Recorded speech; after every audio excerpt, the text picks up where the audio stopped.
Hello दोस्तों, welcome to easy computer classes. कल हमने पढ़ा था different between small data and big data. आज हम पढ़ेंगे बिग डेटा की कैरेक्टरिस्टिक्स एंड इसकी क्या एप्लीकेशन है और इसकी हम हिस्ट्री पढ़ेंगे। तो आइए हम शुरू करते हैं। सबसे पहले हम नॉर्मल वापस से शुरू करते हैं। बिग का मतलब साइज से बिलोंग करता है, यानी बड़ी साइज, और डेटा का मतलब आप जानते हैं इंफॉर्मेशन। ठीक है, अगर कैरेक्टरिस्टिक की बात की जाए तो सबसे पहले कौन सी कैरेक्टरिस्टिक होगी? वॉल्यूम। वॉल्यूम मीन्स इसका मतलब क्या होता है? अमाउंट ऑफ डेटा, कितना डेटा। ठीक है, फिर वेलोसिटी का मतलब होता है, दूसरी कैरेक्टरिस्टिक यह है वेलोसिटी, इंक्रीज एंड स्पीड, कितनी डेटा की स्पीड से डेटा इंक्रीज हो रहा है। यानी बहुत सारे ऐसे रिसोर्सेस है, बहुत सारे ऐसे सर्वर है, बहुत सारे ऐसे कंप्यूटर है, वो कुछ भी अपन सोच सकते हैं कि वहाँ से डेटा डेली बेस पे कितना huge amount of data increase हो रहा है और उसकी कितनी स्पीड बढ़ रही है, पर डे कितना डेटा जनरेट हो रहा है, कहाँ कहाँ से। यूनिवर्सिटी से, अगर नॉर्मल बात की जाए, यूनिवर्सिटी से, कई वेबसाइट से, कई मोबाइल से, बहुत सारे ऐसे रिसोर्सेस है जिसमें से डेटा इंक्रीज एंड इसकी स्पीड, हाई स्पीड बढ़ रही है। ठीक है, और तीसरा बात की जाए वेराइटी, टाइप्स, डेटा टाइप्स। यानी वेराइटी का मतलब ये होता है data types. Data types like जैसे कि किसी वेबसाइट में हम देखें तो वेबसाइट में नंबर होते हैं, टेक्स्ट होते हैं, इमेज होती है, ऑडियो, वीडियो। ये अगर मिक्सचर एक ही वेबसाइट के अंदर होते हैं तो वो बहुत सारे इस टाइप के डेटा जनरेट होते हैं। रियल लाइफ में भी इस टाइप के डेटा बहुत जनरेट होते हैं। अगर बात की जाए यूट्यूब की, तो ट्विटर की, इंस्टा की, सारे के सारे में इस प्रकार के data type generate daily base पे हो रहे हैं। ठीक है, और चौथी कैरेक्टरिस्टिक्स है वेरासिटी। वेरासिटी का मतलब ये होता है कि इसकी कैरेक्टरिस्टिक है, इसका मतलब एरर एंड क्वालिटी। जैसे कि फॉर एग्जाम्पल कोई डेटा जनरेट हो रहा है, तो डेटा जनरेट हो रहा होगा तो उसमें एरर भी आएगी और उसमें क्या क्वालिटी रहेगी वो भी हम इसमें हम चेक कर सकते हैं। ठीक है, अगर सपोज अपन मान लेते हैं किसी सोर्स से अपने डेटा आ रहा है, तो डेटा आ रहा है तो वो डिफरेंट डिफरेंट सोर्स से आ रहा है, तो हम उसकी quality and quantity and error तो हम चेक करेंगे ही करेंगे, और उसमें सेलेक्टेड डेटा जो हमारा काम का डेटा है उसमें हम यूज करेंगे और जनरेट करेंगे। ठीक है, अब बात कर लेते हैं application of big data. Big data की कौन कौन सी एप्लीकेशन है? वैसे तो बहुत सारी एप्लीकेशन होती है, लेकिन हमने मोस्टली इम्पोर्टेंट एप्लीकेशन हमने ली गई है। सबसे पहले बात कर लेते हैं फाइनेंस। फाइनेंस में बिग डेटा का क्या रोल है? फाइनेंस में बिग डेटा का बहुत बड़ा रोल है, जो कि धोखाधड़ी का पता लगाना है। जैसे कि सपोज कोई साइबर अटैक हुआ, ठीक है, तो किसी एक पर्टिकुलर पीपल के ऊपर उसके बैंक अकाउंट खाली हो गया, तो अब साइबर अटैक जो आईटी कंपनी होती है साइबर सिक्योरिटी की, तो वो किस बेस पे इस जो थर्ड पार्टी जिसने डेटा को चुराया, पैसे को चुराया है, उसको किस प्रकार से पकड़ेगी? तो वो उसके एनालिसिस, किसके एनालिसिस?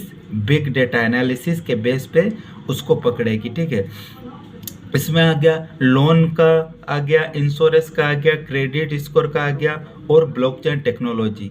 ठीक है, वैसे आपको ये तो पता होगा, लेकिन जो ये ब्लॉकचेन है, ये ब्लॉकचेन टर्मिनोलॉजी है। इस ब्लॉकचेन टर्मिनोलॉजी का मतलब क्या है, ये कैसे बिग डेटा में यूजफुल है? ठीक है, तो ब्लॉकचेन टेक्नोलॉजी है क्या? तो सबसे पहले हम बात कर लेते हैं ब्लॉकचेन टेक्नोलॉजी एक डिस्ट्रप्टिव टेक्नोलॉजी। डिस्ट्रप्टिव टेक्नोलॉजी का मतलब ये होता है कि ये जैसे कि फॉर एग्जांपल पहले टाइम में क्या था, हमारे घरों के साइड आपने देखा होगा कि जो कैरिज होता था, कैरिज यानी वो जो तांगा होता था, वो तांगा आज के टाइम में हमें नहीं दिख रहा है। ठीक है, तो उस तांगे की जगह किसने ले ली? कार ने ले ली, बस ने ले। क्यों ले ली? क्योंकि उस तांगे की तुलना में अगर तुलना की जाए तो वो कार है, वो उसकी स्पीड एंड उसकी स्पीड एंड उसकी फैसिलिटी तांगे से बहुत ज़्यादा उसमें अवेलेबल है, इसलिए ब्लॉकचेन को एक डिस्ट्रप्टिव टेक्नोलॉजी कहा जाता है। ठीक है, अगर बात की जाए ब्लॉकचेन को और अदर टर्मिनोलॉजी से समझेंगे, इसे इम्यूटेबल कहा जाता है। इम्यूटेबल, इसे इनम्यूटेबल कहा जाता है। इम्यूटेबल क्यों कहा जाता है? क्योंकि एक बार जो ब्लॉकचेन में हम डेटा एक बार स्टोर कर लेते हैं तो वो डेटा एक ब्लॉक के अंदर हम चेंज नहीं कर सकते। क्यों चेंज नहीं कर सकते? क्योंकि हम नॉर्मल, फॉर एग्जांपल हम नॉर्मल लाइफ में सपोज वी आर कंसिडर, हम एक शॉप के पास हम सामान लेने जाते हैं। ठीक है, सपोज हम तेल लेने गए, तो तेल सपोज हमने मान लिया 500 रुपये का तेल लिया उधार पे, तो वो क्या करेगा, दुकानदार उस अपना नाम लिखेगा और अपने खाते वाली बुक यानी लेजर बुक के अंदर अपना नाम मेंशन कर देगा और उसमें से अपना नाम और एड्रेस लिख देगा। जब हम अगली बार सामान लेने आएंगे, तेल लेने आएंगे, तो वो दुकानदार क्या करेगा, अपने जो 500 रुपये का तेल लिया था उस जगह 600 रुपये का उसमें काट के 600 रुपये कर देगा। तो एक बार ये जो रियल लाइफ एग्जांपल में हमारे साथ हो रहा है फिजिकल वर्ल्ड में, वो झंझट ब्लॉकचेन में नहीं होती। क्यों नहीं होती? क्योंकि ब्लॉकचेन में एक बार डेटा या ट्रांजैक्शन इंसर्ट कर दिया तो इसके बाद उसमें हम चेंजेस नहीं कर सकते। ठीक है, अगर तीसरी टर्मिनोलॉजी की बात की जाए तो ब्लॉकचेन एक ट्रांसपेरेंट है। क्या है? ट्रांसपेरेंट। ठीक है, ब्लॉकचेन एक ट्रांसपेरेंट है। ट्रांसपेरेंट क्यों है? मतलब कि एक बार, जैसे कि फॉर एग्जांपल आपने जो ट्रांजैक्शन किया 500 रुपये का तेल का, वो ट्रांजैक्शन एक बार ब्लॉकचेन में इंसर्ट कर दिया तो वो सपोज मान लेते हैं उससे बहुत सारे नेटवर्क डिवाइस से कंप्यूटर जुड़े हैं, तो एक बार उसमें जो ट्रांजैक्शन इंसर्ट कर दिया, स्टोर कर दिया, तो अगली बार क्या होगा, अगली बार उसमें हम कुछ भी चेंजेस करेंगे तो वो चेंजेस सारे कनेक्टेड डिवाइसेस को दिखेंगे कि भाई कंप्यूटर ए ने वो ट्रांजैक्शन किए हैं या उसमें चेंजेस किया है। तो ये फैसिलिटी अवेलेबल है, इसलिए इसको ट्रांसपेरेंट कहते हैं। अगर तीसरी चौथी टर्मिनोलॉजी की बात की जाए तो इसे डिस्ट्रीब्यूट कहते हैं।